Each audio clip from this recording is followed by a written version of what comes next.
నామానికి మహిమ కలుగును గాక. యేసుక్రీస్తు నామములో మీ అందరికీ శుభములు తెలియచేసుకుంటున్నాను. డిసెంబర్ 4, 2020 ఈరోజు దేవుని యొక్క వాగ్దానం చదువుకుందాం. సామెతల గ్రంథము 23:19 వచనం చదువుకుందాం. నా కుమారుడా, నీవు విని జ్ఞానము తెచ్చుకొనుము, నీ హృదయమును యథార్థమైన త్రోవల యందు చక్కగా నడిపించుకొనుము. దేవునికి మహిమ కలుగును గాక. మరి ఈరోజు వాగ్దానం ద్వారా దేవుడు మనతో మాట్లాడుతున్నాడు. నా కుమారుడా, నీవు విని జ్ఞానం తెచ్చుకొనుము. దేవుని యొక్క వాక్యాన్ని విని మనము జ్ఞానం తెచ్చుకునే వారిగా ఉండాలని దేవుడు కోరుకుంటున్నాడు. ఈ లోకంలో ఉన్న జ్ఞానం అంతా వ్యర్థము.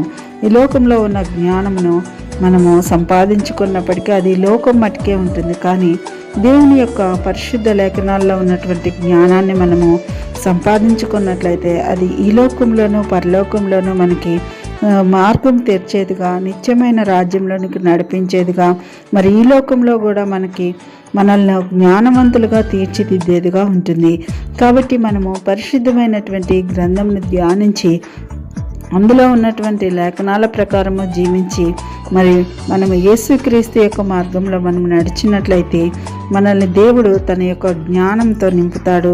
అది ఈ లోకంలోనూ పరలోకంలోనూ మనకు సహాయం చేసేదిగా, మరి నడిపించేదిగా, నిత్యరాజ్యంలో మరి నివసింపచేసేదిగా ఉంటుంది. అంతేకాకుండా నీ హృదయమును యథార్థమైన త్రోవల యందు చక్కగా నడిపించుకొనుమని చెప్పి వాక్యం సెలవిస్తుంది. మన హృదయాన్ని మరి యథార్థమైన త్రోవల యందు చక్కగా నడిపించుకోవాలంటే దేవుని వాక్యం మనకు ఎంతగానో అవసరము. మరి వాక్యము లేకపోతే మరి మనం ఏమీ చేయలేము. వాక్యము మన పాదములకు దీపము, మన త్రోవలకు వెలుగై ఉన్నది. కాబట్టి ఆ వాక్యాన్ని మనము అనుదినము మన చేతులకు, మన యొక్క నొసటికి, మన యొక్క ద్వారబంధాలకి, సమస్త విషయాల్లో మరి ఆ వాక్యాన్ని ఎదురుగా పెట్టుకొని ఆ వాక్యానుసారంగా మనం జీవించినట్లయితే, మన హృదయమును ఆ వాక్యంతో నింపుకున్నట్లయితే, మన హృదయం యొక్క తలంపులు మరి మనసు యొక్క ఆలోచనలు సమస్తము ఆ వాక్యంతో నింపుకున్నట్లయితే మనము యథార్థమైన త్రోవల యందు మరి చక్కగా నడిపించుకునే వారిగా ఆ వాక్యము మనల్ని మార్గము సరళం చేసేదిగా ఉంటుంది. కాబట్టి ప్రియమైన వారులారా, ఈ దినం మనము వాక్యాన్ని ఎక్కువ సమయాన్ని ధ్యానించి ఆ వాక్యానుసారంగా మనము జీవించినట్లయితే దేవుడు మన మార్గాన్ని మరి దేవుని యొక్క మార్గంలో చక్కగా నడిపించుకునే వారంగా ఉంటాం. దేవుడు మనకు సహాయం చేసే రీతిలో కూడా ఆ వాక్యం ఎంతగానో తోడ్పడుతుంది. దేవుడు కూడా మనకు సహాయం చేసి మనల్ని ఉన్నతమైన స్థానంలోనికి తీసుకువెళ్తాడు.